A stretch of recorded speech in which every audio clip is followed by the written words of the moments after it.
За завсарлага дуслаа.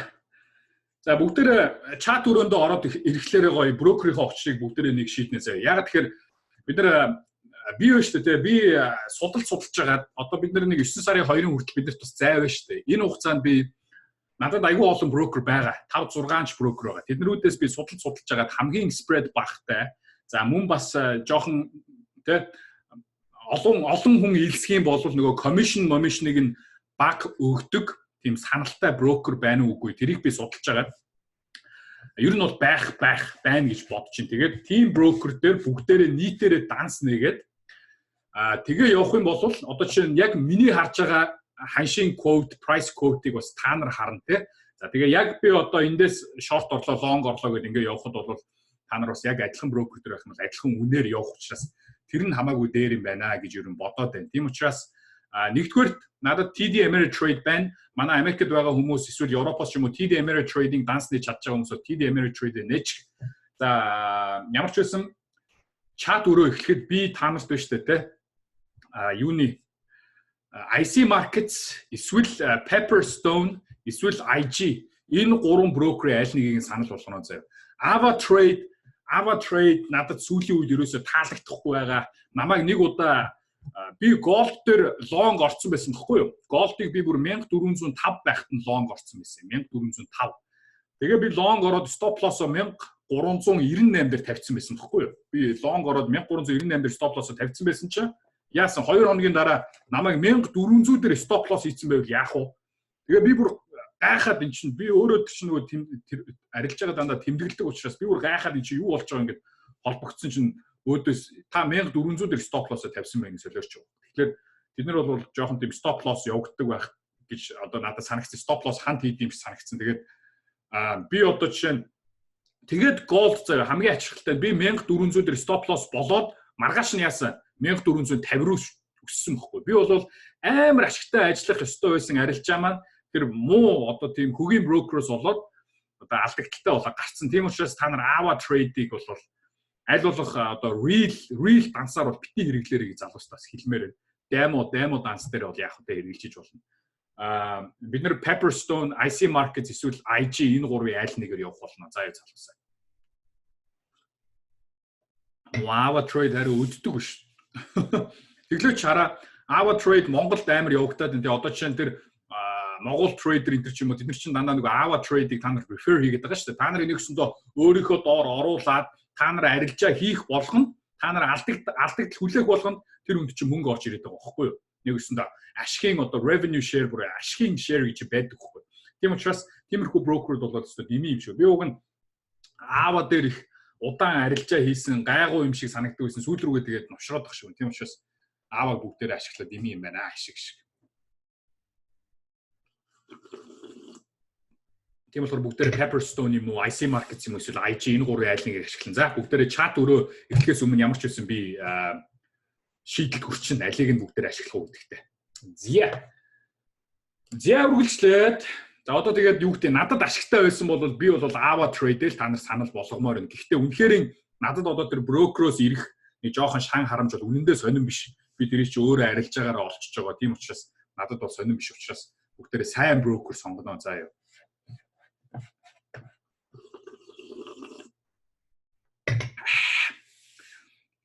Та нарыг яасан? Бүр кофе уумар санагтал ууж гинөө би.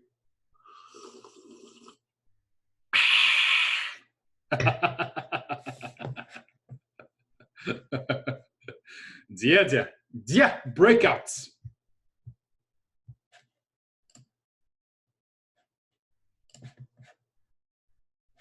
Зя дараагийн сэдв breakouts. Бид нэр одоо breakout гэдэг сэдвтэй бол аль хэдийнэ танилцчихсан те. Chart pattern-ууд дээр, reversal pattern-ууд дээр бид нэ breakout хийдэг гэж танилцчихсан байгаа. Тэгээд өнөөдөр зүгээр breakout-ыг өшөө сайн баталгаад лавшруулж үзье гэж бодсон юм аа. Мөн та нарын бас нэг ганц хоёр мэдэхгүй зүйлүүд орох болно. За, breakout буюу ханшийн задрал болон тесрэлт нь ханш одоо тодорхой тренд хийж явж байгаад те. Тэгээд consolidate хийж одоо засвар хөдөлгөөн хийгээд тэгээд засварын байдалтай байж байгаад тодорхой нэг чиглэл аваад тесрэн хөдлөхийг бол бид нэр breakout гэж хэлээд байдаг те. Range хийж байгаа байдлаас тесэрч хөдөлж болно. Pattern үүсгээд тесэрч хөдөлж болно те. За тэгээ ханшийн breakout нь бол ерөнхийдөө тийм тодорхой одоо юм чухал цэгүүд дээр бол үүсдэг те. Support resistance байж болно, pivot points байж болно, Fibonacci retracement level-үүд дээр үүсч болно. За тэгэл нөгөө бусад одоо ханшийн хязгаарууд болсон одоо triangle, pennant, rectangle гэх мэтчлэн одоо chart pattern-ууд дээр зүй тогтлуудаас болоод тесрэн хөдлөлтөө breakout бол үүсч болно. Нэг ёсондоо бол ханш одоо юм тодорхой хашилт одоо хаалтанд орчихсон байж байгаа тэр хаалт хашлтыг одоо эвдлээд явж гин гэсэн үг шүү дээ. Үнийг л бид нэг breakout гэдэг. Break гэдэг бол эвдлэх гэсэн үг те. За тэгээ хэрвээ resistance-ээс дээш одоо breakout хийх юм бол ханш одоо үргэлжлэн өсөхийн дохио болно. Support-оос доош одоо breakout хийх юм бол үргэлжлэн унахын одоо дохио болно те. За тэгээд breakout хийхэд та нарын одоохондоо магадгүй мэдэхгүй байгаа нэг зүйл бол юу вэ гэхээр volatility гэдэг зүйл бол маш өндөр болдог. Ханшийн volatility гэдэг нь юу юм бэ? Би одоо нэг англиар volatility гэж хэлэхгүй байгаа шүү. Бас шүүмжлээтэй. Volatility гэж би тэ жоохон монголчууд боловч төл яатсан юм бэ?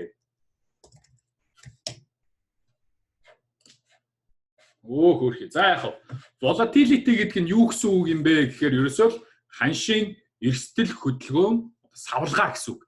Volatility их байх юм бол ханш одоо хүчтэй савлдаг, хүчтэй хөдөлдөг те.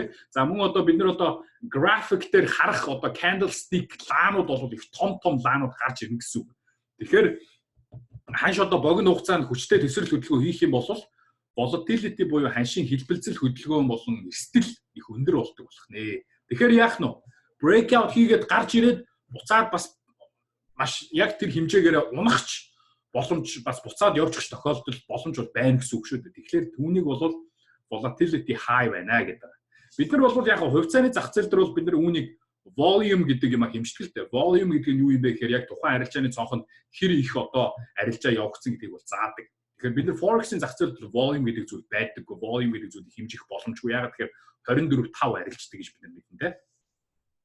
За тэгээд volatility high болох үед бол арилжаачид хамгийн их ашиг ер хийд юм аа.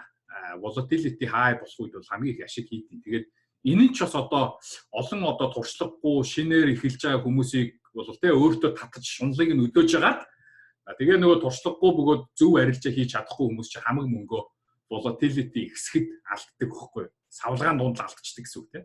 Ханш одоо гинэт хүчтэй дээш өсөж ирснээр буцаал амар хүчтэй одоо доошоо унаж ирэхэд бол бас л одоо туршлагагүй хүн бол бас салгана шүү дээ тийм. Юу хийхээ мэдхээ болдог. Магадгүй та нар дунд ч гэсэн тийм туршлага авч ийсэн хүн бол байгаа байх тийм. Тэгэхээр үнэхээр одоо breakout явагдаад байна уу? Эсвэл худлаа breakout явагдаад байна уу гэдгийг бас бид нэр өөрийн үзэл бодол одоо дүн шинжилгээнд тулгуурлан таамаг тгшүүлж явах баттгах ёстой маа. Volatility ихсэхэд бол зах зээл дээрх одоо арилжааны сонирхол бол даган ихсдэг.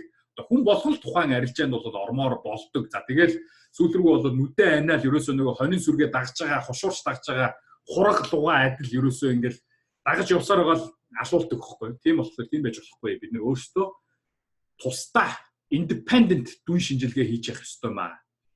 За тэгээ volatility хэрхэн явагдаж байгаа болон цаашид одоо breakout үргэлжлэх үгүйг бид нэр volatility indicator-уудаар баттган одоо сонжиж болдгоо. Яг үнэхээр breakout хийх үеэр volatility ихсээд хэвийнээс өндөр болж гин үгүй юу те арилжаа цаашид breakout үргэлжлэх нь үгүй гэдгийг бид нэр volatility indicator ашиглан одоо үзэж болдгоо. За тэгвэл volatility хэрхэн хэмжих юм бэ? Volatility яаж хэмждэг юм бэ?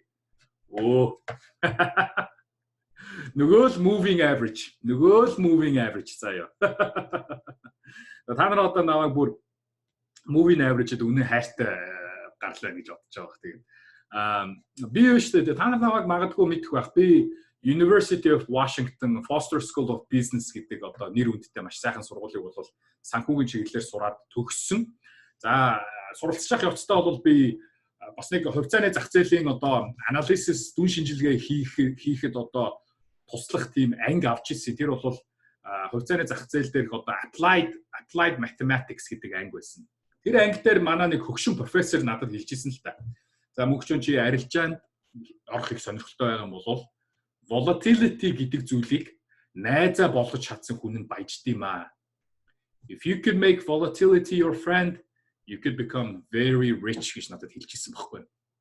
Тэр үний найз нь манай тэр профессорын найз нь бас тэрбумтан хүн байд юм байл. Тэр бол ерөөсөө volatility арилжаа хийдэг. За харин volatility-г ойлгож чадаагүй арилжаачд бол ерөөсөө хоосроо дуустдаг аа гэж хэлсэн нь бол миний санаанаас ерөөсөө гардгүй. Би бол байнга одоо тэр volatility гэдэг зүйлийг бодож явдаг. Тийм учраас volatility-г зөв хэмжихийг бол бид нар маш сайн суралцах хэрэгтэй маа. За хамгийн түрүүнд volatility-г юугаар хэмжиж болох вэ? Мэдээж moving average тий. За moving average-ийн үүрэг нь байна шүү дээ тий. Ханшийн хэлбэлцлийг бидэрт илүү одоо гүлгэр буюу илүү одоо харахад нүдэнд ээлтэй болгох одоо зорилготой шүү дээ.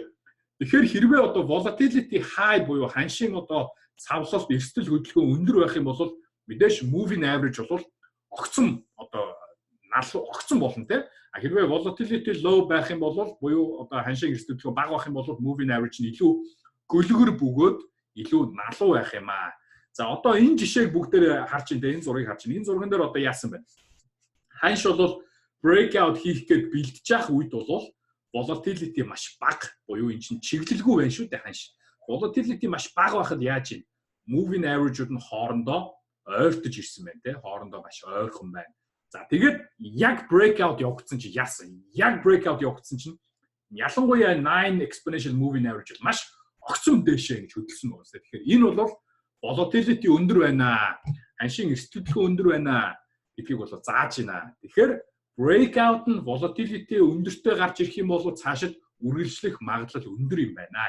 За тэгээд цаашид бол ингээд breakout хийсний дараа uptrend үргэлжлэхэд бол энэ 3 moving average бол хоорондоо холдоод ирж байна те. Uptrending үед бол мэдээж fast moving average, slow moving average-ийнхаа дээр downtrending үед бол fast moving average, slow moving average-ийнхаа доор явагдана те. За ингэж бид нэр moving average-аар volatility хэмжиж breakout-ыг одоо баттгаж бас болох нэ залуусаа. За volatility-гийн талаар залуус ойлгомжтой. Та нарт бас толгой хэрэгж байгаа зүйл нэ volatility гэж юу яриад байгаа гэдгийг. За та нар ойлгочих те. Volatility-г найзаа болж чадсан хүн баяжна, volatility-г ойлгоогүй хүн ядуурнаа. Нөгөө Эйнштейн хэлсэн байдаг шүү дээ тий. Хөвгч хүүг ойлгож чадсан хүн баяжна, хөвгч хүүг ойлгож чадаагүй хүн алтна гэдэг шиг volatility-г ойлгож чадах юм бол баяжин шүү заяа. Тогтворгүй байдал юу байх вэ? Зүгээр л одоо ханшийн эрсдэл хөдөлгөөн. Ханш одоо юу гэдэм бэ? Одоо жишээлбэл ханш ийм том одоо candlestick гараад өссөн байна тий. Ийм том candlestick гараад өсчихсөн байна. Тэгвэл яг адилхан хэмжээний candlestick-ээр унаж болох уу? Яг адилхан хэмжээний candlestick-ээр унаж болох уу? Болно тий, болно. Энийг л volatility гэдэг байгаа байхгүй юу? Ерөнхийдөө ханш чинь биш та нар ингээ ханшийн графикийг энэ candlestick-үүдийг ажиллах юм бол өмнөх candlestick-тэйгээ ерөнхийдөө л нэг тийм төстэй candlestick-үүд гардаг шүү дээ. Тэгэхээр энэ нь бол ханшийн volatility гэсэн үг юм аа залуусаа. За яа. Тийм учраас яг breakout хийхдээ volatility бол breakout хийсэн тал руугаа ихсэж явах юм бол нэгснээр бидэрт одоо сайн гэсэн үг. Тийм. Volatility бол эхлээд одоо багасж байгаад ингээд ихсдэг гэж бодлоо үздэг тийм. За volatility хэмжих хоёр дахь одоо сайн индикатор юу вэ гэхээр Bollinger Bands. Bollinger Bands moving average хоёр бол ерөөсөө бараг л хамгийн best байгаа юм тест. За тэгээд Bollinger Bands-ыг одоо бид нэр маш олон бүлэгт автаж үзлээ. Та нар одоо бүгдээрээ бараг Bollinger Bands-ыг одоо мастер болж байгаа бах. Яг миний яриаг ганц зүйл нь юу гэхээр Bollinger Bands-ыг хамгийн анх зохиосон одоо суут нөхөр бол ерөөсөө Bollinger Bands-аар volatility-г л хэмжих гээд тийм л зорилготой одоо бүтээсэн. Тэгэхээр volatility бага байхад яах вэ? Volatility бага байхад Bollinger Bands одоо нарийнхан байдаг. Одоо энэ нарийнхан байна шүү дээ. Volatility бага байна. Breakout хийхээ өмнөхөн одоо breakout нь бэлгэж яхад бол volatility багасаад Bollinger Bands нарийсаад за тэгээд яг breakout болсон чи юу болсон? Энийг юу гэдэг вүлээ залуусаа та нар өнгөрсөн 7 хоногийн хичээлээс санаж ах хэрэгтэй. Энийг юу гэдэг вүлээ? Bollinger Bands нарийсж хагаад ингэж тэлхийг бид нар юу гэдэг вүлээ? За энэ бол gap хийсэн үнэн gap мөн. Squeeze. Bollinger Bands squeeze гэдэг байгаа шүү дээ. Squeeze гэдэг. За тэгээд Bollinger Bands squeeze хийгээд ингээд нарийнхан байж байгаа тэлэх юм бол энэ юу гэсэн үг вэ? volatility ихссэн байна. Volatility их явагдаад байна. Тийм учраас энэ breakout нь бас цаашид үргэлжлэх магадлал өндөр юм байна. Дээшигээ breakout хийчлээ. Bollinger Bands одоо энэ дараа олон давхар баталгаа байгааз. Маруу бөзөө. Volatility squeeze бол биш ээ. Bollinger Band squeeze боллоо. Bollinger Bands-ийн дээд хязгаарыг эвдэллээ. Uptrend эхэллээ. Downtrend-ийг гаталлаа. Volatility ихслээ. Энэ breakout-ийн confirmation бол одоо маш олон confirmation өгөөд байна. Тийм учраас бид нэр volatility хэмжээрээс Bollinger Bands-аас ашиглах хэрэгтэй болох нэ. За үргэлжлээд. За бид нар одоо харин ганц шинэ юм орох чинь. Энэ нь юу вэ гэхээр average true range гэдэг нэг юм indicator байдаг. ATR гэж заа. ATR гэж. ATR indicator нь ерөөсөө юу хэмждэг юм бэ гэхээр volatility хэмждэг. Volatility хэмжихдээ яах юм бэ гэхээр true range гэж нэг юм байдаг. True range гэдэг нь одоо юу юм бэ гэхээр тухайн ханшийн хэлбэлзэл буюу арилжааны цонхны дээд болон доод хязгаарын одоо хэмжээг заадаг. True range.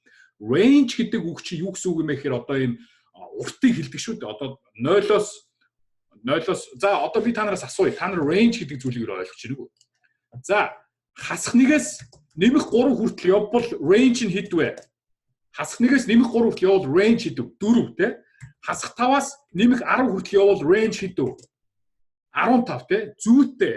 Вау. Range гэдэг чинь математикт ордог үл юу вэ? Нөгөө функцийн хичээл дээр ордог шүү дээ тий. Функцийн хичээлдээ бид нар үздэг шүү дээ.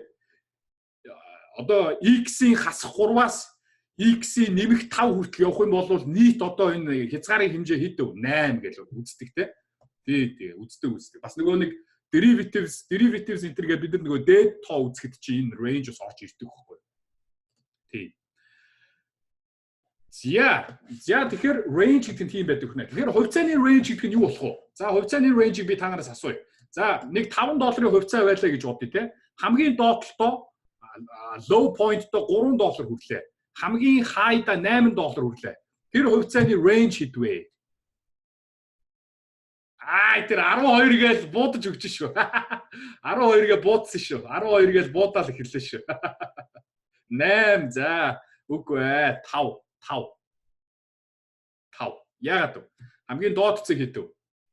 Хамгийн доод цэг хэд вэ? 3 тий. Хамгийн дээд цэг хэд вэ? 8. Энэ хоёрын range хэд вэ? 5 тий. 5.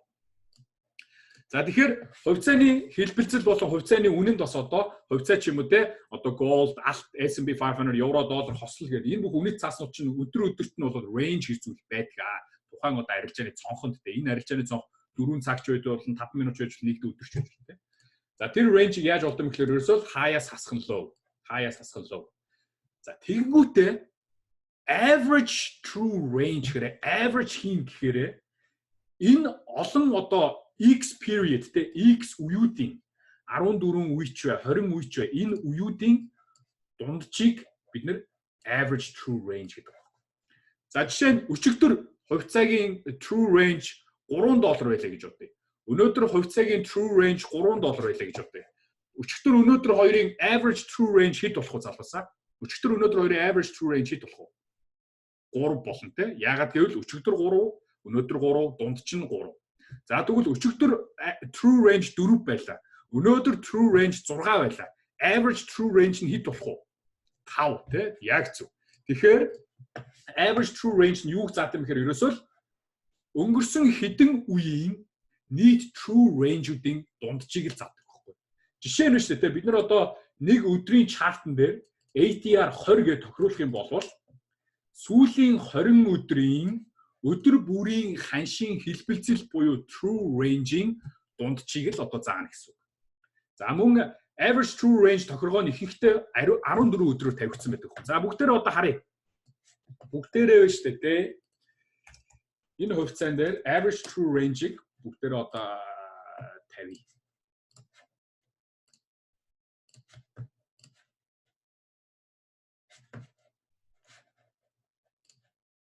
Average true range ATR гэж байж байгаа. За та нар нөгөө studies юм уу indicator ч юм уу tools ч юм уу аль нэгт ингэ байж л.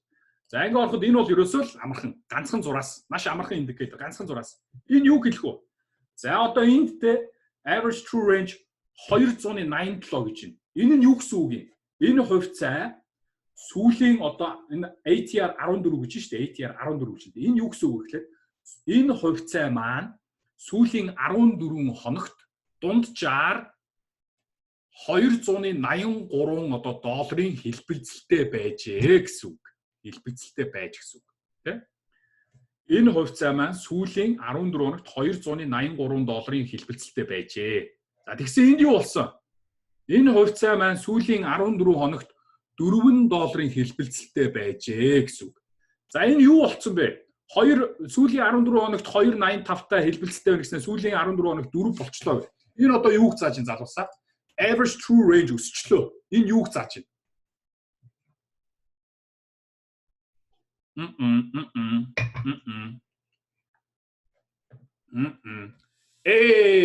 Зүйтэй volatility өссөн байна.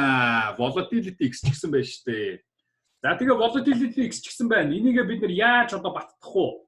Энэ хараа том candlestick уу том ингээ breakout хийгээ яваад байгаа биз дээ.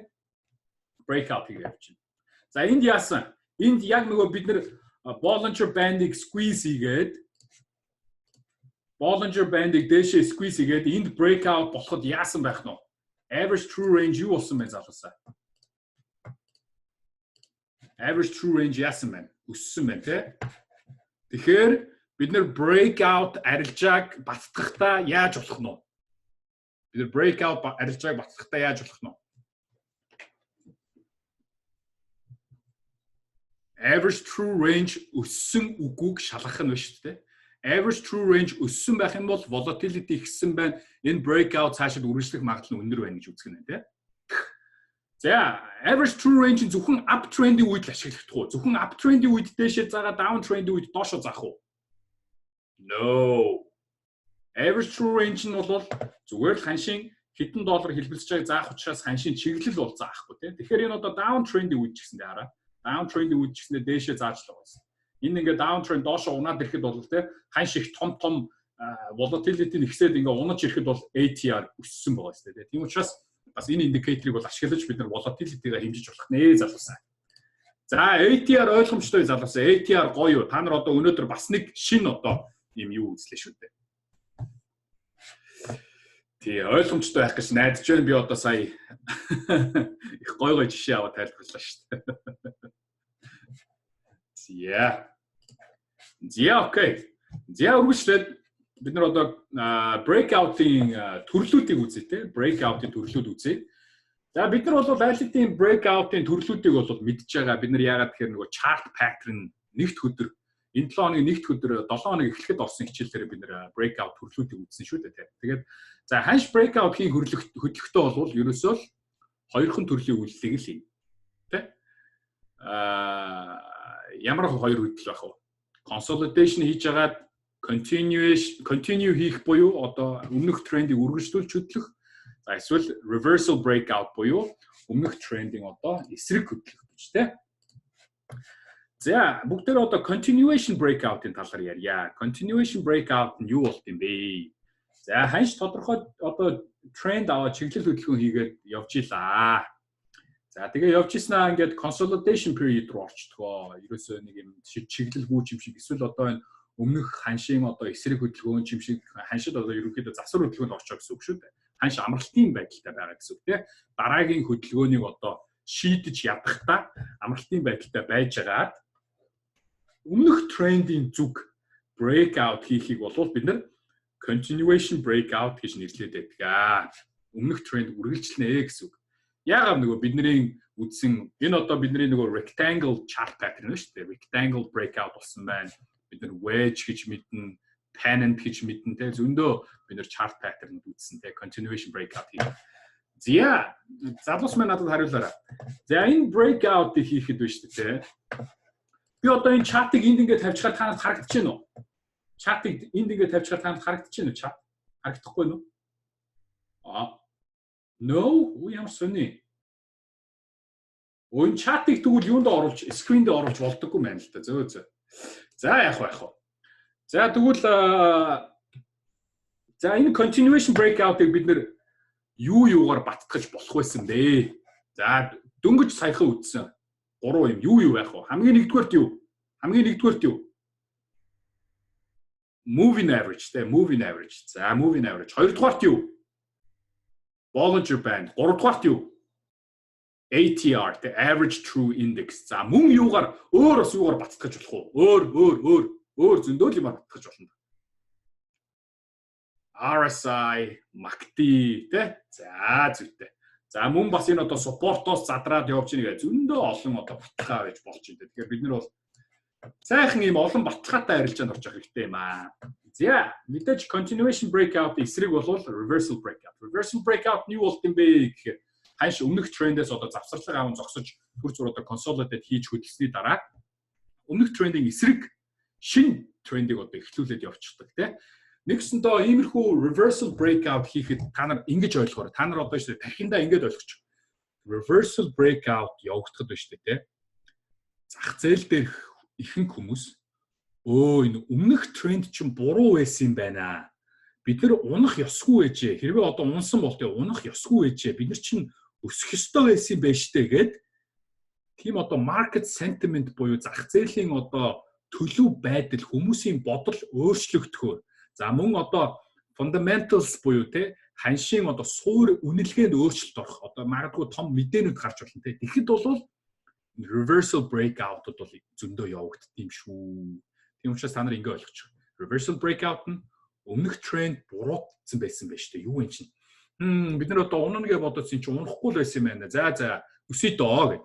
Одоо тэгж л одоо reversal breakout явагдсан шүү дээ. Тэгэхгүй хүмүүсийн тэр бодол өөрчлөгдөхгүй бол мэдээж reversal явагдахгүй тийм.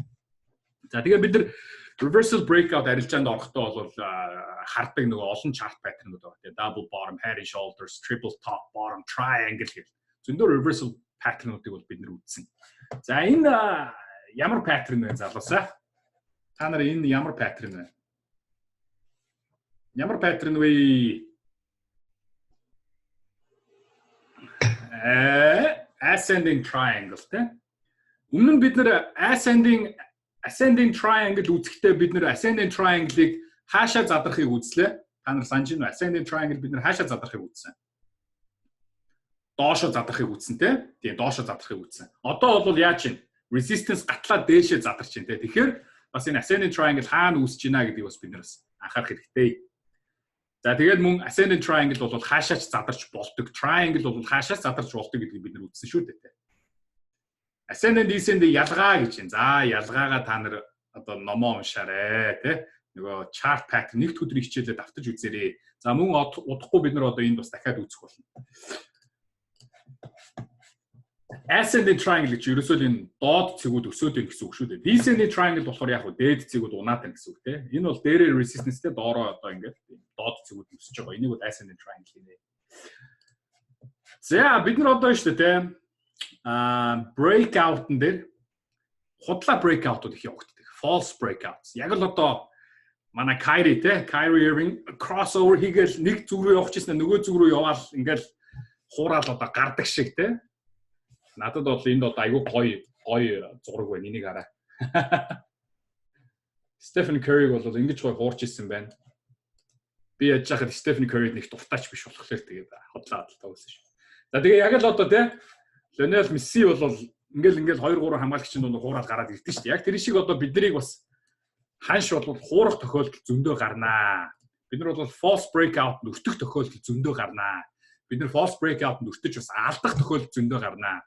Ханш бол одоо жишээ нь дөнгөж breakout хийгээл явсан чинь нэг мэдээ гараад ингээл унаал 9 шигтэр хөдөлж болно тийм. Тэгэхээр breakout хийсний дараа follow through буюу одоо энэ дагах candle-ууд бол маш чухал байдаг. Даган гарч ирэх breakout хийлээ араас нь дагаж гарч ирэх candle-ууд маш чухал. Мөн одоо breakout хийсэн газрыг дахин шалгаад тэгээд дээшээ явах бол маш чухал тийм.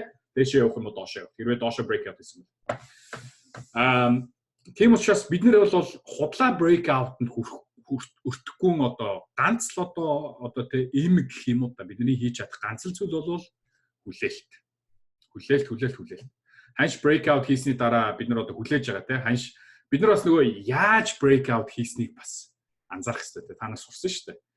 Ууг нь энд бол одоо би бол үнэхээр одоо сайхан breakout явагдсан харагч чинь даач одоо тэгээд би бол энд long орох л байж. Би бол long ороод алдах байж. Би бол нуухгүй үнэнгээл хэлээ. Би бол энд бол long орох байсан. Тэгээ ингээд алдчихлаа. Одоо яах вэ те? Миний stop loss хаана байх вэ? Би энд long орсон бол миний stop loss энэ гурвалжингийн доор байна те.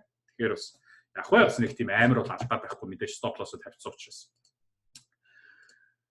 Тэгэхээр бас бид нар fake out-уудыг бас анзаарах хэрэгтэй. За бүр одоо амар pro болчихсоо одоо надаас бүр цаадах хүмүүс нь бол яад шүү дээ. Fake out арилжаа хийдэг ш цаадулчаа. За энэ fake out болчлоо энэ доошоо унах юм байна гэж эндээ short морт ордог. Тийм амар гарууд бол зөндөө байгаа. Гэхдээ бол би бол нэг тийм амар болоог байна. Та нар ч гэсэн одоохондоо fake out арилжаанд бол ороод ирэхгүй. Ямар ч байсан зүгээр эхлээд break out-аас сурчих те. Зя бид нар одоо те break out арилжих одоо техник шинжилгээний одоо аргуудтай танилцах гэж байна те. Энэ компьютерийн шил зүгээдсэн чинь жоохон нүд өвтчихлээ. Энийг тайлаад авчи. За breakout арилжаа хийхэд бид нар мэдээж техник дүүн шинжилгээний аргуудыг ашигланаа. За бид нар одоо би одоо сүүлийн үед миний нүүр амар батгашаад байна л да. Уг нь айгүй цэвэрхэн нүртээсээ яагаад юм бүү мэд. Айгүй орой хүртэл компьютер дээр суугаад тэгээд байна уу эсвэл жоохон ядаргаанд ороод байгаа мэдэхгүй. Гэтэ ямар ч байсан бидний нүүрэн дээр ингээд батг гэх мэтчлэн тийм одоо өрөвсөл гарах гээд ирэхлээр эхлээл ингээд хүндүүрлдэг те. Тэгээд дараа нь ингээд улаагаал ингээд янз бүр болоод тэгж байгаа л яг ингээд батганы толгой нь бол гарч ирдэг шүү дээ. Түүнээс бид нар бол зүг зүгээр байжснаа шууд ингээд батг гараад ирэх тохиолдол их ховор байдаг те. Тэгэхээр яг л үүнтэй адилхан ханш одоо break out хийхийн өмнө бол мэдээж бэлтэн break out хийхийн өмнө бол ханш тодорхой хөдөлгөөн хийн, volatility ихсэн break out талбар руу ойртон тэгж байгаа break out хийн. Зүг зүгээрээс шууд хав гэж break out бас хийждэггүй. Ихэнх тохиолдолд яг зарим үед тэгж break out хийдэг. Тэгж break out хийсэн break out-ууд ихэвчлэн худлаа болоход дуусдаг. Тийм учраас бид нэр break out болох гэж байгаа зүйлсийг trend line ашиглан хэд хэдэн мөн одоо техник дүн шинжилгээгээр ашиглан арилжаж болно. За бид нар хамгийн түрүүнд юу ашиглах вэ гэхээр мэдээж trend line. Trend-с break out хийх гэж байгаа бол trend line-ыг break out хийх хэрэгтэй тийм. За одоо чинь энэ бол ингээд down trend явж байна тийм. За энэ down trend явж байхад бол ханш яасан бэ гэхээр ханш буцаж одоо up trend-ийг дээшээ шалгах бүртээ буцаж одоо доошоо унжсэн байна тийм. Шалгах бүртээ доошоо унжсэн. За энэ бид нар яаж арилжаанд орж болох вэ гэхээр хоёр төрлийн арилжаа хийж болохоор байна. Нэгдүгээр break out одоо энэ ханш бол trend line-ыг шалгаж чадсангүй доошоо унлаа. Тэгэхээр trend line-ыг break out хийж чадаагүй учраас retracement явагдсан учраас бид нар эндээс short орж болох нэ. Нэг бол бид нар одоо энэ нэг support үүссэн байгаа үстэй энэ жижиг хэмжээний support задрахад энэ breakout нэр бид нар short арилжаанд орж болно. За энд муу ялгаагүй те ханш trend line-ыг шалгалаа, унлаа. Энэ бол бүр ойлгомжтой support үүсчихсэн байсан байна те. За энэ support задарлаа бид нар бас short орж болох байжээ. Үүнийг бол бид нар continuation breakout гэдэг байгаа шүү дээ. Continuation те үргэлжлэх breakout. За тэгвэл бид нар reversal breakout руу яаж орох юм бэ? Бас trend line ашиглаж болно. За одоо чинь энэ жишээнээр бол бид нар ингээд uptrend явагдаж байна. Uptrend явагдаж байгаа ханш бол ингээд uptrend-ийг бол доошоо breakout хийгээд унсан байна те. Бид нар reversal breakout хийхэд ерөөсөө юу хийх ёстой вэ залуусаа? Reversal breakout-ыг бид нар яаж арилжах вэ? Бид нар ханш trend line нэвтлэх үгүй одоо хүртэл бид нар юу хийж явах ёстой вэ? Та нар надад хэлээч. Ханш одоо үнэхээр breakout хийтэл одоо бид нар юу хийх вэ? Би чатаа нээсэн байгаа шүү залуусаа.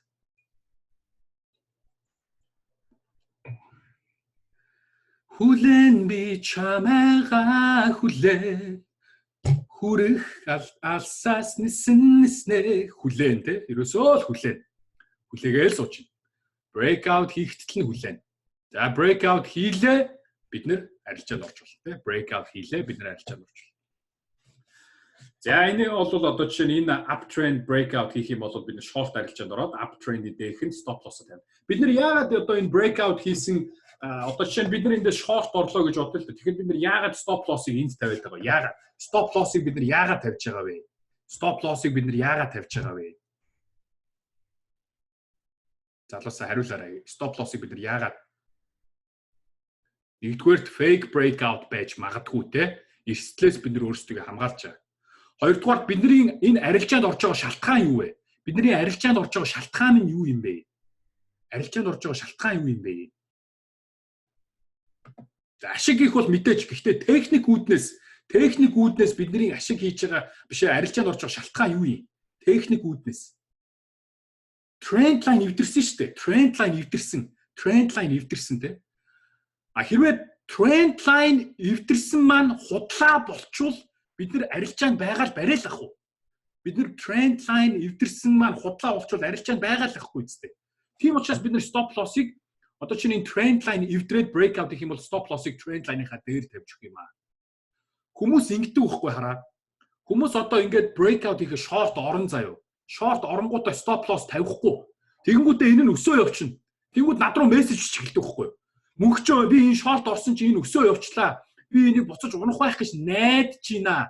Би энийг буцаж унах байх гэж гордоод байна. Би энийг барьж яах вэ? Яах вэ? Чи юу гэж бодож байна оо?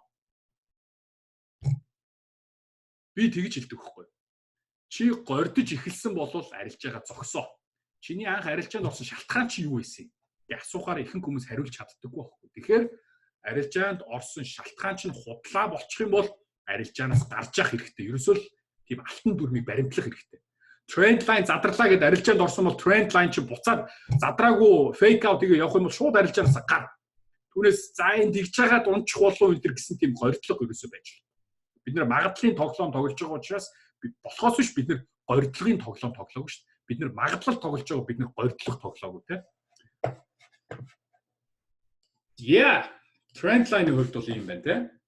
Yeah, мөн одоо бас breakout арилжаа хийхэд бид нэр channel ашиглан breakout арилжаанд орж болно.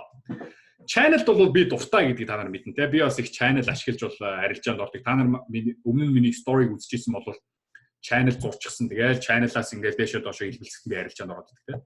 За channel-аас дээш доош хэлбэлцэхэд энэ яах вэ? Continuation арилжаанд орж орчин те. Trend continuation гэсэн нь чинь retracement явагдаад унаал ингээд явж штэ одоо чинь энэ жишээ нь л тэ. За харин channel-аас гарах бол бас trend line-аас гарахаас ч илүү бас хүчтэй breakout байж болдог. Тийм учраас channel-аас гарсан breakout-ыг бас бид нэр арилжж явах хэрэгтэй. За одоо чинь энэ жишээ бол тэ. Channel-аас breakout хийлээ бид нар энэ breakout хийсэн газрыг дахиж pullback хийгээ шалгахыг нь хүлээлээ, pullback хийлээ, дээшээ явлаа. MACD яасан. MACD buy signal орлоо, бид нэр арилжаанд орлоо. Long арилжаанд орлоо. За тэгээ MACD буцаага sell signal өгөн өгтөл бид нэр энд одоо энэ хүртэл явах боломжтой шүү дээ. Түрүүн залуус маань асуугаад байна л дээ. Take profit хаана тавих юм бэ? Take profit хаана тавих ч ерөөсө цэвэр та нараас өөрсдөөс шалтгаална. Та нарын бас туршлагаас ирдэг зүйл юм аа. Эхний ээлж нь та нар магадгүй одоо юу гэх юм бэ? За би $100-оор арилжаанд ороод би $50 хийх юм бол арилжаанаас гарч гэдэг юм өөрөөсөө тийм дүрм зохиох хэрэгтэй те. Тэгээ явандаа та нар би яг $50-оос илүү тавьж болох байсан юм биш гэдгийг та нар ойлгоод ирнэ л те. $50-оос бага ч юм уу их ч юм уу. За мөн тэгээ нөгөө risk to reward ratio те. $1 ихсдээд $2 төлөө зүтгэж гэдэг юм. Тиймэрхүү зүйлсээс тохируулж явах хэрэгтэй. Миний хувьд би take profit-ыг яаж тавьдаг вэ? Та нар баг мэдж байгаа те. Би take profit-ыг яаж тавьдаг вэ залуусаа? Take profit-ыг би яаж тавьдаг вэ? Зүгтээ MACD харандаа өөр үгүй шүү дээ. Хараа та нарын энд амар аюултай юм ярьж шүү.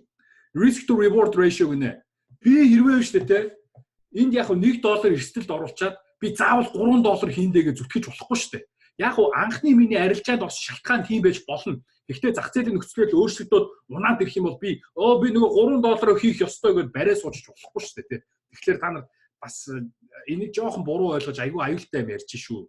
За RSI ашиглана. RSI oversold эсвэл overbought болох юм бол би take profit хийн те. Fibonacci extension ашиглана. За би Bollinger Band ашиглаад би range trade хийчихсэн бол Bollinger Band-ийн дээд-доод хязгаарыг ашиглана. За би support resistance ашиглан арилжаа хийчихсэн бол яадаг вүлээ? Залуусаа support resistance ашиглан арилжаа хийсэн бол би take profit-ыг яаж тавьдаг вүлээ? Support resistance дээр тавихгүй. Би long арилжаанд орсон бол resistance-ийн доор тавина. Resistance-ийн доор. Ягаад тэгэхээр би resistance шалгахыг resistance шалгах тэр эслийг авмааргүй шүү дээ. Тийм учраас би resistance доор тавина. Би short арилжаанд орсон бол яг support-ийн дээр take profit тавина. Та нар stop loss-то жоохон андуураад тах шиг шүү заяа. За take profit-ыг бол тэгж тавих нэ. За энэний take profit ямар байх ёстой байсан бэ гэхээр бол ерөөсөө би бол энэ дээр MACD. Би MACD харж MACD-гаар баталгаа авч арилжаанд орсон би MACD-гаар баталгаа авч арилжаанаас гарна. Тэ? Тэгэхээр би MACD харсан бол энэ хүртэл явах боломжтой байжээ. Их сайхан ашиг их боломжтой байц тэ. Энэ миний яг орсон арилжааны нэг S&P 500 дээр. Энэ дээр би яг энэ channel breakout-ыг орж исэн. Би S&P 500 ингээд энэ channel deadline-ыг шалгаад ингээд би short арилжаанд ороод яваадсэн. Чи 4 сарын сүүлээр 5 сарын ихээр орсон арилжаа шүү дээ. Та нар хэрвээ миний сториг үзчихсэн бол мэдчихэж байгаа. Ямар арилжаанууд байсан. S&P 500 дээр би нэг амар арилжааг явуулсан. Тэр бол зүгээр солиоруулсан. За тэгээд цаашлаа breakout-уудын одоо төрлүүдтэй бид нэр trend line ашиглан channel ашиглаж болж байна. За тэгээд бид нөгөө баахан юу ашиглаж байгаа шүү дээ. Chart pattern-ууд те бид нэр chart pattern-уудыг ярьсан үзсэн учраас би энэ chart pattern-ууд ярихгүй шүү. За гол одоо ярих ёстой зүйл маань бол бас гурвалжин triangle юм аа. Triangle-ыг одоо дахиад ярих хэрэгтэй байна. Triangle-ыг биш те chart patterns бүлэгт бид нэр үзснийг та нар мартааг байх. Triangle pattern үүсэх юм бол ханш одоо альч зүг рүү breakout хийх хөдөлж болно те тэрийг одоо дахиад санах хэрэгтэй. Triangle pattern бол бусад зүй тогтол паттернуудыг бодох юм бол маш түгээмэл тохиолддог паттерн тийм маш түгээмэл тохиолдно. Тэгээд triangle pattern бол гурван төрлийн triangle байдаг. Нэг нь одоо symmetrical triangle буюу ингээд ханш хоёр талаасаа уулзж ирсэн lower high, higher low тийм тэгээд аль нэг зүг рүүгээ breakout хийж болно. За нөгөөх нь бол ascending triangle, descending triangle гэдэг өөрөөр байдаг тийм. За одоо бүгдээр энэ symmetrical triangle-ыг хараад. Symmetrical triangle-ийн үед бол ханш чиглэлгүй болчихсон байдаг. Тодорхой чиглэл байхгүй тийм хаашаа явах нь мэддэггүй. За тэгээд higher low, lower high хийхэд бол энэ гурвалжин бол үүснэ. За бидний яг энэ авч үзэх одоо жишээн дээр бол тийм ханш дээшээ breakout хийчихсэн байна. Бид нар одоо дөнгөж breakout хийсний дараа ялангуяа ийм symmetrical triangle буюу аль нэг тийшээгээ задарч болдог гурвалжин breakout хийхэд бол буцаж breakout хийсэн газрыг шалгахыг нь бол заавал хүлээх хэрэгтэй. Яагаад тэгэхээр энэ гурвалжин чинь альч тал руугаа задарч болдог учраас бас эрсдэлтэй fake out хийх магадлал айгүй өндөр. Ер нь гурвалжин дээр хамгийн их fake out болдог шүү. Тийм учраас батгах хэрэгтэй тийм. За тэгээ хэрвээ энийг бид нар одоо батгахыг хүлээсэн бол энэ candlestick бол маш сайхан яг доошоо орж ирж одоо шалгаад тэгээ буцаад одоо дээшээ өссөн байна. Тэгээ бид нар энэ амжилттай шалгаад энэ candlestick бол буцаад дээшээ өсөхөд бид нар long арилжаанд орж болох байжээ. За мөн та нар бас энэ triangle дээр бас нэг анзаарсан зүйл нь бас харж байгаа. A, B, C, D, E. Харж байна уу? A, B, C, D, E. За энэ A, B, C, D, E юу вэ залуусаа? A, B, C, D, E юу вэ? Elliott waving ямар wave бэ? Ямар wave? Correction wave тэ. Elliott waving, correction wave, triangle formation байна тэ. Triangle formation. За тэгэхээр бид нар магадгүй одоо бас wave 1 орчихсон яваан ч юм болов уу гэж бодож байна. Энэ бол алтных шүү. Gold-ны 7 хоногийн чартн дээр үүссэн зүйл тэ. За бид нар одоо энд бас нэг зүйлийг одоо анхаарахад байна шүү дээ тий. Одоо уг нь бол ингээд triangle яг ингээд дээш доош ороод айтах явж байгаад энэ сүулт яасан? Энэ сүулт хараа triangle-ийн доошоо орсонгүй энд айхтар support үүсгэсэн байгаа. 1 2 3. Энд айхтар support үүсгээд ингэж одоо candlestick гарахад бол бас бид нэр энэ магадгүй triangle маань дээшээ задрах гэдэг юм биш үү гэсэн бас хардлага бол авч болох. Таамаг дэвшүүлж болох гэсэн байна. Тэгээ ингээ breakout хийгтэн confirmation out арилжаан орох боломжтой байжээ. За дараагийн triangle бол ascending triangle буюу дээрээ resistanceтэй, дээрээ ийм resistanceтэй. За тэгээд доороосоо higher low хийсэн энэ triangle бол ascending triangle гэдэг. За энэ бол яг resistance нь хэдий яг тийм 0 градус дээр хэвтэй биш байгаа ч энэ бол ascending triangle-д орно. За тэгээд энэ ascending triangle бол одоо дээшээ задарсан жишээг бол бид нар харж байна те. За ингэж одоо дээшээ задрахад бид нар одоо бас л яах вэ? Ханш одоо буцаж одоо энэ задарсан хэсгийг шалгахыг бол хүлээх хэрэгтэй. За энд одоо тий дээшээ гараад буцаж одоо шалгах гэснээр ингээд dragonfly doge гаргачих штэ. Энэгээр бол бид нар баталгаа аваад long арилжаанд орчуулнаа. Long арилжаанд орчуулна. Тэгсэн бол бид нараас хөөхөн ашигтай хийх байжээ. Арилжаанд орох учтай. За зөвөр одоо ascending triangle дээр хэлэх юм чи юу хэлхий гэж бодож байна. За мөн одоо энэ ascending triangle нь бол доошоо задарч болдог гэдгийг бид нар бол өөр одоо нэгд өдрийн жишээн дээр бол доошоо задрахыг үзчихсэн. Тэгэхээр аль тал руу задарч болох учраас аль нэг тал руу задартал нь одоо бид нар хүлээх хэрэгтэй, confirmation аваад хүлээх хэрэгтэй тий.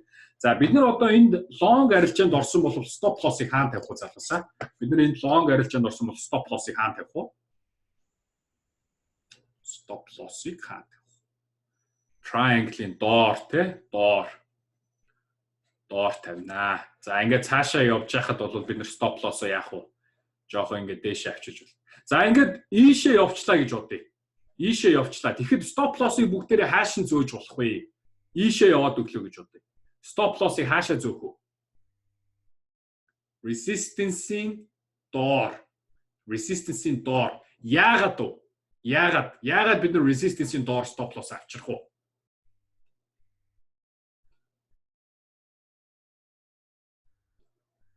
Resistance задраад буцаж ирэхэд resistance юу болох вэ? Resistance задраад ханш буцаж ирэхлээр resistance маань support болж өгнө те. Тийм учраас бид нэр stop loss-оо дээшлүүлээд эрсдлээ багасгах нь байна. За юу. За тэгээд мэдээж ascending triangle байгаа юм чинь descending triangle гэж бол байгаа. Descending triangle нь яадаг вэ гэхээр ханш бол доороо supportтой. Тэгээд дээрээсээ lower high хийж явдаг. За тэгээ энэ төрлийн triangle бол альж зүг рүү одоо задарч болно. Тэгээ задарсан зүг рүү бид нэр confirmation аваад арилжаанд орох хэрэгтэй. За энэ бол дээшээ задарсан жишээ тийм. Энэ бол дээшээ задарсан жишээ. За тэгэл бид нар одоо энд ингээл задрахад breakout хийхэд бол бид нар одоо ямар баталгаа авчлах вэ? За дахиад хэлээрэй залуусан. Энэ одоо breakout хийхэд бид нар ямар зүйлсээр баталгаа аваад breakout боллоо гэж арилжаанд орчлох уу? За MACD харж болно. Өөр ATR харна тий. Bollinger Band-а харж болно. Moving Average-а харж болно. За мөн энд бас одоо Marubozu candlestick гарсан байна тий. Marubozu candlestick. За тэгээ буцаж шалгахыг хүлээж болно гэдэг. Ингээд маш олон одоо баталгаа авах одоо зүйлсүүд байна. Тэгэхээр та нар бас мэдээж одоо demo арилжаан дээр та нар удаан арилжиж л аль баталгааг нь аваад арилжих нь илүү одоо надад зохих юм бэ гэдгийг мэдэн шүү дээ. Тэг та нарт би бүх одоо энэ юунууд хэлээд өгөөд одоо зааж өгөөд ингэ чинь та нар бүгднгийн нэг дор ашиглах албагүй те. Аль нь одоо надад илүү одоо тохиромжтой байна гэдгээр л сонгох ёстой юм аа. За тэгээд бид нар одоо breakout-ууд одоо үүслээ. Breakout-ууд яаж үүсдгийг бол бид нар мэднэ те. За энэ breakout-уудыг тэгвэл бид нар бас хэмжих боломжтой байдаг. Энэ breakout хэр хүчтэй болох нь уу, цаашид хүчтэй явагдах нь үгүй юу гэдгийг бол бид нар хэмжиж болно. За тэгээд breakout хийх болгондоо бас 100% үнэн байгаад байна. Тиймээс fake out-нд өртөж мөнгө алдахгүй бол бид нар breakout-уудын хүчийг бол хэмжиж явах хэрэгтэй. Тэгэж одоо арилжаанд одоо баталгаа аваад орж явах хэрэгтэй. Бид нар breakout-уудын хүчийг одоо volume, Bollinger Bands, moving average-уудаар хэмжихээс гадна бас одоо trend заасан индикаторууд болох MACD, RSI-аар хэмжиж болтгоо. За MACD-гаар яаж хэмжих вэ гэхээр биш үү те. За хэрвээ та нар одоо MACD-г мартсан байх юм бол indicators бүлгийн хичээлээ бол давтаж үзэх хэрэгтэй. За тэгээд MACD-г яаж хэмжих юм бэ гэхээр одоо бид нар энэ histogram гэдэг биднэрт энэ багнан одоо график байгаа шүү дээ. Багнан график те. За breakout явагдах үед энэ багнан график томорч ирэх юм бол breakout хүчтэй явагдаж байгаагийн одоо хэмжүүр болтгоо. Дээшээч breakout хийсэн бай, доошооч breakout хийсэн бай.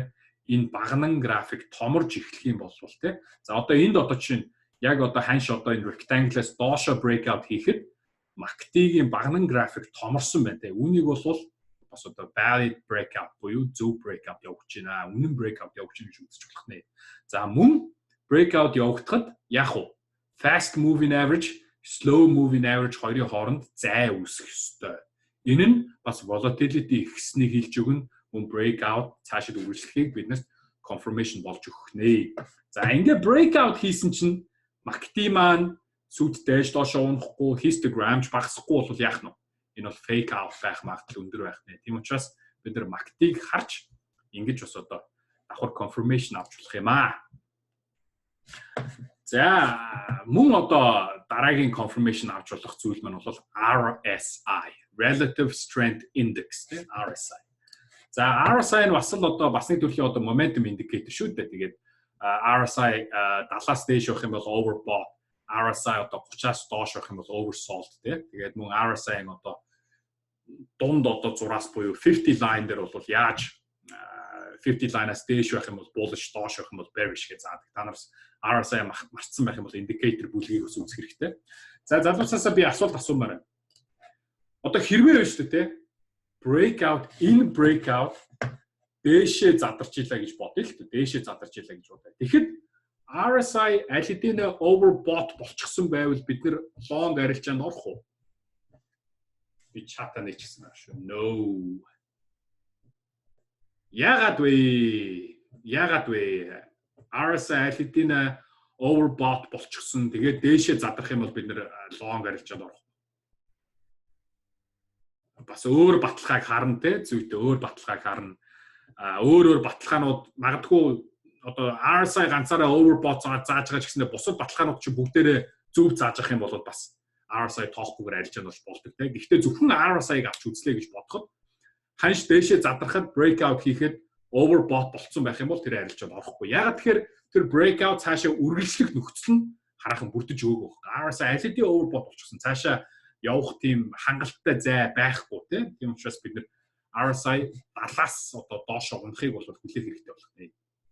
За бид нар одоо жишээ нь энд те oversold одоо энд breakout хийгээд доош орж ирэхэд RSI одоо ийм oversold болчихсон байвал бид нар одоо short арилжаанд орох уу? Oversold болчихсон байвал short арилжаанд орох уу? Доошоо задрах. No, орохгүй те. Яагаад гэвэл одоо энд харж байгаа ч л те нэгэнт RSI oversold болчихлоо цаашид явах одоо зай байхгүй болчихж байна.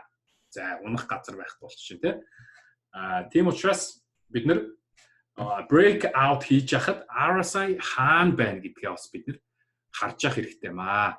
За үнэхээр одоо энэ breakout-ыг доошоо унж яхад RSI overbought level-ээс доошоо орж ирчээвэл бас сайн тийм. Нэг бол RSI 50-аас доошоо орж ирэх юм уу 50-аас доор байвал сайн. За яг одоо энд одоо breakout хийгээд доошоо breakout хийгээд MACD histogram маань томроод MACD-ийн moving average маань холдоод ингээд одоо MACD 50-аас доош за тэгээд доошоо унаж орж ирчихэ тийм. Энэ бол одоо давхар breakout цаашид үргэлжлэнэ. Овоо хүчтэй breakout байна шүү гэсэн баталгаа болж өгч байна. За дээшээ breakout хийхэд MACD 50-аас дээгүүр байсан бол бас бид нар арилжаанд орж болно тийм. RSI ер нь одоо миний ашиглаад байдаг бүх индикаторууд бол нэг өдөр 4 цаг болон нэг өдөр тэгээд 7 хоногийн candlestick-нүүд дээр бол хамгийн сайн ажилладаг. За би 4 цагаас доошоо орохлоорэ илүү одоо дан одоо moving average би 4 цагаас доошоо ороод 1 цаг 15 минут дээр бол MACD RSI бол нэг ашиглаад байдаггүй. Аль болох moving average-тэй харна, support resistance trend line-а харна. За тэгээд мөн candlestick pattern-ууд харна те. Ягаад гэхээр жижиг цагууд дээр бол candlestick-ууд бол илүү одоо түлхүү арилжаа явагддаг учраас тийм. За өнөөдрийн үзэх хичээл маань ингээд энэ хүрээд өндөрлөлөө залуусаа. Өнөөдөр өчигдөр бүгдээрээ их богинохон хичээл үзсэн бол өнөөдөр их урт хичээл үзлээ. Та нарын унших номны хуудас ч гэсэндээ урт байсан байх 30 хуудас байгаа те та нар тэр яг үгтэй 30 хуудас байгаа ч гэсэндээ ихэнх нь бол бас зураг хөрөг байгаа учраас бас та нар номоо сайн уншаарай. Өнөөдрийнхөө сурсан зүйлсийг маш сайн баттгаарай.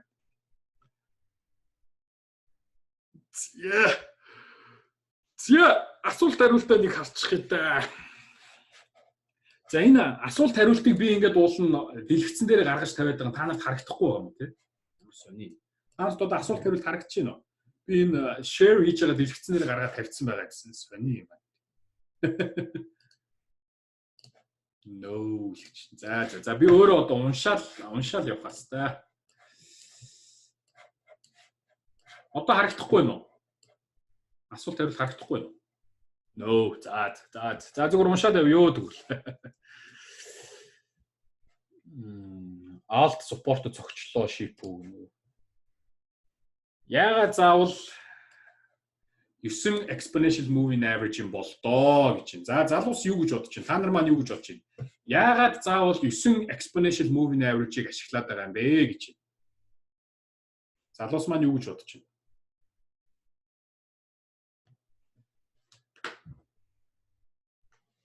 Олон жилийн дундаж биш шүү дээ юу ярьж байна. 9 moving average болвол ойрын одоо трендийг заан те ойрын moving average. За мөн нэгдүгээр яагаад би заавал 5 moving average ч юм уу 7 8 moving average ашиглахгүй байгаа юм бол 7 moving average 8 moving average яагаад заавал 9 гэж. За яагаад заавал 9 юм бэ гэхлээр байна шүү дээ те. Би надад өөрт одоо би олон жилийн одоо арилжаа хийж туршсны үндсэн дээр надад хамгийн сайн ажиллаж байгаа, хамгийн сайн зөв зааж өгч байгаа moving average нь надад 9 exponential moving average, 20 exponential moving average, 50 simple moving average гэсэн юм а. Би энийг олон жилийн турш арилжаанд туршаад хэрэглээд явчихсан болохоор би та нарт хэллээ. Та нар бол над шиг олон жил турших шаардлага байсангүй надаас ингээ сайхан будаа идээд те одоо ингээд олоод авчлаа. Тийм болохоор та нар өөрсдөө туршиж үзээд одоо юу гэмдээ бас 13 simple moving average-ийг ашиглах барих гэж хүмүүс хийдгэлтэй. Тэрийг бол та нар өөрсдөө туршиж үзэх хэрэгтэй. Аль нь та нарт илүү зөгч юм те.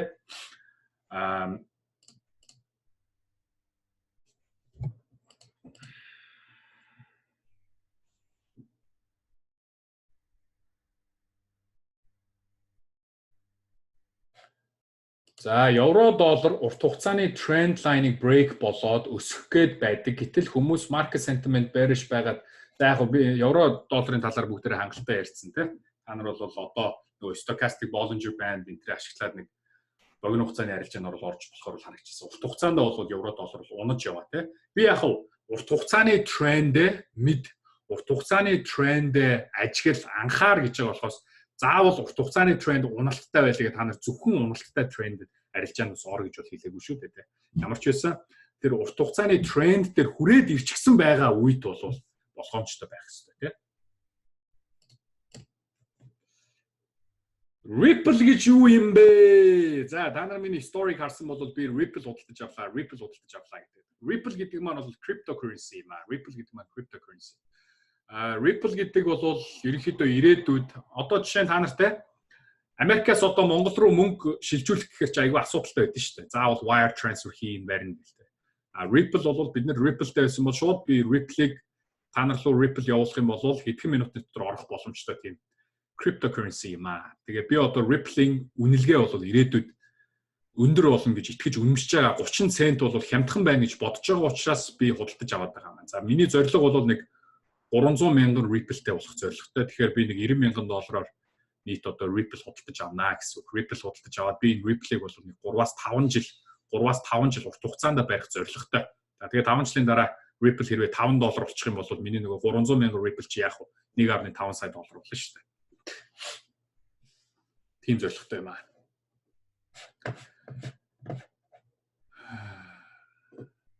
За манай залуусаараа мэдээний талаар одоо орох уу, мэдэн дээр арилжааг талаар орох уу, мэдээний сигналын талаар орох уу гэдэг юм. Та нар яагаад ийм мэдээ news гэдэг юм бэ? Цаан чин мэдэн дээр одоо тулгуурлахгүйгээр заавал мэдэн дээр арилжахгүйгээр арилжих зөндөө боломж байна шүү дээ. Хараа мэдээ гэдэг чинь юу байд юм бэ гэхээр шүү дээ, телевизээр яагаад мэдээ явуулдیں۔ Яагаад сенсацлтыг илүү их хүмүүс үздэг учраас тэр шүү. Тийм болохоор тэр мэдээний тарих угаалтанд та нар ерөөсөө бити ор. Та нар ямар мэдээг сонсох ёстой гэдэг талаар би 5 дахь өдөр ярина.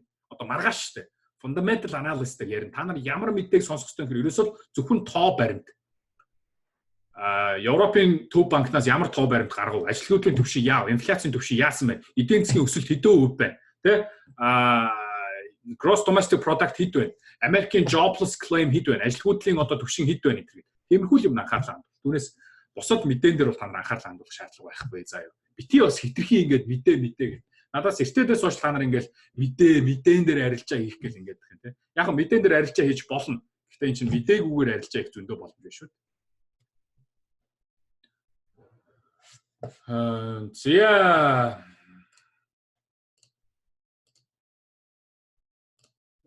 MACD cross хийтэл харж байгаа take profit down гэсэн үг. За энэ талаар бол MACD-ийн талаар бол ярьсан тий. Breakout хийхэд volatility их байх ёстой юу тийм ээ. Breakout хийхэд volatility аль болох их байж тэр чинь зөв breakout болж штэ. Аль болох том candlestick гарч штэ. Тэгэхгүй жижигхэн candlestick-ээр breakout хийгээд volatility бас нэг тодорхой өсчихгүй байх юм бол тэр breakout бол нэг сүйдтэй breakout болохгүй тий. BBMA систем гинөө. За би BBMA систем гэж өстө сонсоогүй юм байна мэдхгүй одоо юу гэсэн. Bollinger Band Moving Average хийж байгаа юм болов? ATR-ыг хэд хоногийн чарт дээр харуул зүгээрээ. За ATR-ыг хэд хоногийн чарт дээр харуул зүгээрээ гэж байна. ATR-ыг би бол 14 хоног дээр хардаг. Заримдаа бол 20 хоног дээр хардаг. 14 хоног дээр яагаад харах вэ? 2-7 хоногийн үйл хөдлөлийг хэлж байна. 20 дээр яагаад харах вэ? 3-7 хоног хэлж өгч байна. Тэрнээс цаашаа бол нэг анхаардаг бай. Дараагийн орох хичээлүүдийн талаар хальт ярил гинэ. Үгүй ээ, ярихгүй шүү. Та нар ярьчих юм бол хичээлдээ суухгүй шүү. Дараагийн хичээлүүдийн талаар бол ингээд танарт гоо сюрприз болгоод ямар ч байсан маргааш бол бүгдээрээ юуны талаар ярих вэ гэхээр multi time frame буюу олон time frame-ыг яаж ашиглах вэ? Би бол ерөөсө ганц time frame дээр арилжаа хийдэггүй шүү.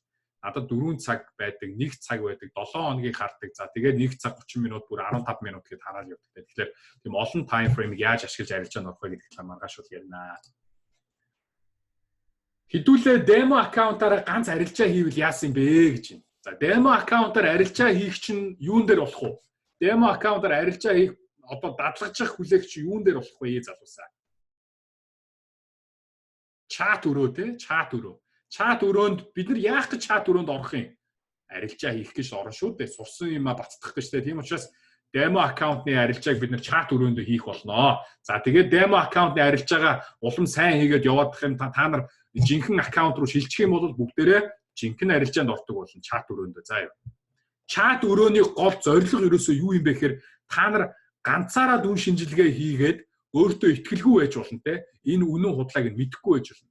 Тэрийг чинь би баттгаж өгч та нартай давхар арилжаа хийх юм шүү. За мөн бас нэг зорилго нь юу юм бэ гэхээр би одоо те чат өрөөг явуулаад өөрийнхөө дэлгэцийг би share хийснээрээ та нар яг миний хийж байгаа анализыг хараад ингэж анализ хийх юм байна, ингэж юмаа зурд юм байна, ингэж дүн шинжилгээ хийх юм байна, ингэж шийдвэрээ гаргах юм байна гэдээ бас яг одоо жинхэнэ амьдрал дээр бас сургалт болж өгөх юм аа. Тийм учраас та нар чат өрөө гэдэг маш чухал юм шүү залуусаа. За юу. Тэгээ бас одоо бүр сүүл рүүгээ бүгдээрээ жинхэнэ дансаараа арилжаанд ордог болчих юм бол та нар одоо миний орж байгаа арилжааг одоо би сүүлийн 3-4 жил бол маш өндөр ашигтай ажиллаж байна те. Тэгэхээр та нар миний орж байгаа арилжаанд дагаж ороод авах юм бол бас хөөрхөн ашиг хийн үсттэй. Гэхдээ дагаж орохдоо та нар сохроор дагаж орохгүй өөрсдөө бас яаж дүн шинжилгээ хийгээд байгааг нь харна мэднэ те. Тийм учраас бас чат өрөө гэдэг чинь бол тийм юм аа.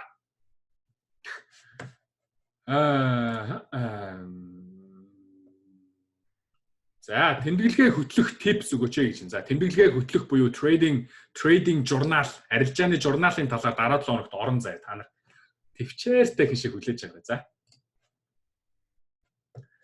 За RSI oversold болцсон хэрний унаад байвал яах вэ? RSI oversold болцсон хэрний унаад ах юм бол яах вэ залуусаа? RSI oversold болцсон хэрний унаадах юм бол яах вэ? Хүлээ тий. Одоо oversold болцсон байхад бид нар яах вэ? Яаж чадахгүй бид нар хүлээхээс л арга байхгүй тий. Wait тий. Хүлээн. Одоо хүлээхээс арга байхгүй. Заавал бид нар RSI oversold болцсон байгаа юмыг арилжаад авах шаардлага байхгүй тий. Цаан чинь өшөө сайхан RSI 50 дээрээ байж байгаа арилжаанууд зөндөө байна шүү дээ.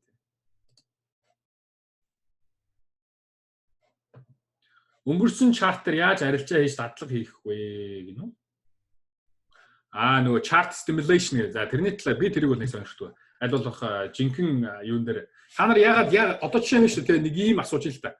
Нөгөө өнгөрсөн цагийг одоо цаг шиг болгож жагаад анализ хийгээд тэгээд яасан байх нү гэдэг ингээд нэг юм үзээд байдаг одоо тийм байдаг stimulation гэдэг.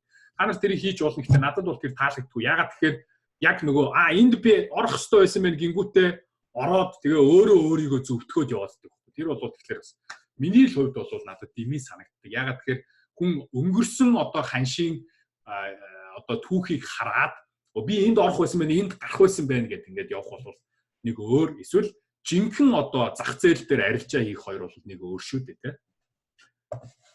Чат өөрөө төлбөртэй юу гэж байна? Чат өөрөө төлбөртэй юу гэж асууж байна. Та залуус та нар юу гэж бодож байна? Чат өөрөө төлбөртэй юм уу?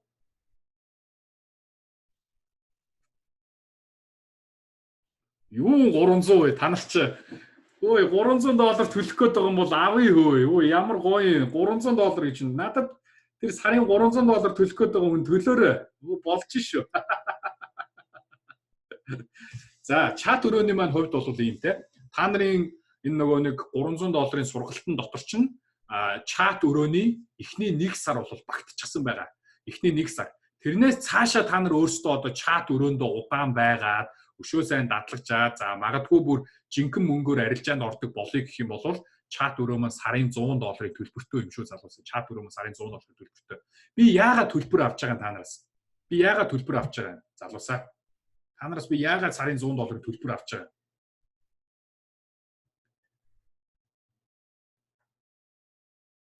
Нэгдүгээрт би та нарт юу өгч байна? Нэгдүгээрт би та нарт үн цэнийг бий болгож байна, те? Үн цэн. Үн цэнийг би та нарт өгч байна. Та нар $100 чат өрөөнийхөө төлбөрийг хэд ч нугалж, олж, мэднэ, болно. Хоёрдугаар би та нар мэдээ өгнө, те? Зах зээл дээр за ийм мэдээ гарсан байх шүү, ингэсэн байх шүү, тэгсэн байх шүү мэдээ өгнө. Гуравдугаар би та нарт өдөр болгон зах зээл дээр болж байгаа хөдөлгөөнүүдийн анализ, дүн шинжилгээг өгнө. Дөрөвдүгээр мэдээж эн чинь миний хөдөлмөр би ингээд тэ магадгүй би ингээд яриад чат өрөө ажилуулж явах явцдаа бас хэд хэдэн арилжааны боломжуудыг алдчих болно. Би яг ганцаараа өөрөө ингээд анализээ хийгээд ингээд суух, олон хүмүүстэй ярих, та нарын чатыг унших, асуултанд хариулах гэдэг энэ чинь зөндөө бас нөгөө нэг opportunity cost of money гэж ярьдаг. Opportunity cost of money буюу хэрвээ би өөрөө дан ганц арилжаанд анхаарсан бол магадгүй би илүү ашигтай ажиллаж болох байсан байж болно. Тэрний одоо нөхөн олгуурч гэх юм уу да. Тиймэрхүү л одоо зорилготой би та нараас төлбөр авч байгаа. Түүнээс бол би нэг овоож оцоотлоо одоо чат өрөө ажилуулад баяжих гээд байгаа зорилго бол байхгүй шүү дээ. Гол нь community буюу одоо групптэй бид нар одоо юм арилжаа хийдэг юм залуусын групп. За бүр ирээдүйд одоо миний мөрөөдөл юу юм бэ гэхээр би одоо надтай хамт ингээд удаан жил явсан нэг шижгэнсэн 20-30 залуустай нийлээд Монголын хамгийн том одоо хөрөнгө оруулалтын компанийг байгуулах ч юм уу. Эсвэл арилжааны одоо hedge fund те mutual fund байгуулах. За тэгээд гадны хөрөнгө оруулалтуудыг Монгол руугаа татдаг авдаг болох. Америкийн Нью-Йоркод бид нэр оффистэй болох ч гэдэг ч юм уу. Тэр бол миний бүр ирээдүйн одоо мөрөөдөл. Тэгэхээр би тэр залуусыг яаж олж авах юм? Тэр залуусыг би яаж олж авах юм? Ерөөсөө ингэж community үүсгэж trading groupтэй байж цаашдаа ингэж хамтдаа явж иж үсгэн шүү дээ. Олж аавна те. Түүнээс бол одоо Warren Buffett байж тээ. Warren Buffett бол анх одоо Benjamin Graham гэж бол багштай байсан. Тэгээ Warren Buffett бол Benjamin Graham гэдэг багшаасаа бол маш их зүйлийг сурсан. Одоо investment хөрөнгө оруулалтын талаар. Тэгээд Warren Buffett бол Benjamin Graham-аас ч илүү одоо маш баян болсон шүү дээ. Тэгэхээр та нарт бас надаас сурсан юмаа улам цаашид хөгжүүлээд бүр надаас илүү болох хүмүүс бол зөндөө байгаа. Тийм болохоор тэр хүмүүсийг бас би алдмааргүй байна те бариад авчмаар. Тэр бол миний бүр ирээдүйн одоо том одоо мөрөөдөл юм шүү. Мэдээж яг сарын $100 бол нэх бол бага мөнгө бол биш. Гэхдээ энэ ч гэсэндээ нэг ч тийм их мөнгө бол биш. Сард бид нэр $100 яад юм. За нэг л одоо мэддэхгүй байж байгаа л үрчдэж ш. Нэг пабд ороод найз нөхдөдөө суун 20-30 мянга, нэг пив аавн 20-30 мянга, нэг удаа шоунд 40-50 мянга. Тэгэл $100 дуусах боломж байдаг те. Бусад чат өрөө ерөн гадаадын чат өрөө мөрөөнүүд ч юм бол бас их үнэтэй ажилт юм байлээ. Сарын $200 гэж бол би харж ирсэн, сарын $300 гэж харж ирсэн. Иймэрхүү бас онлайн сургалтууд бол бүр амар үнэтэй байж. Нэг хүний бүр $3,000 гэдэг юм байлаа шүү дээ. Би бол тэгээ яах вэ? Нэг тийм амар овоож цодлоо ашигын төлөө. Тэр хүмүүс ч болохоор яагаад $3,000 сургалтаа гэдэг юм. Тэд нар чинь юусэн нөгөө цэвэр ашигын төлөө сургалтаа бизнес болгочихсон.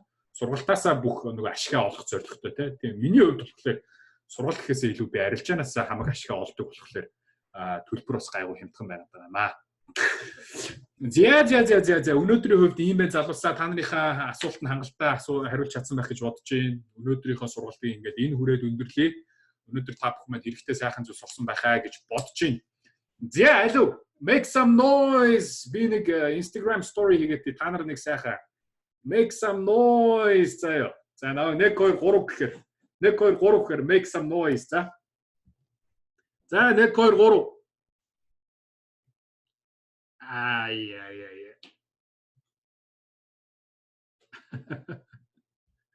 Зя баярлалаа залуусаа. Тэгээ сайхан амарцгаагаарай. Өдрөө сайхан өнгөрүүлцгээгээрэй.